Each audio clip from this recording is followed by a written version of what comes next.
I genuinely feel my UK experience has helped me a lot in my career. I am Naiel Al Enazi.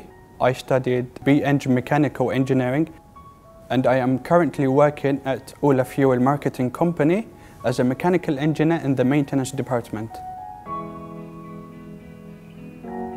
At Oula Fuel Stations, we have a range of facilities that are non-fuel product. Working with other services facilitates for me the opportunity to meet with customers, contractors, and continuing doing a research for equipment and machinery for the station that is environmentally friendly product.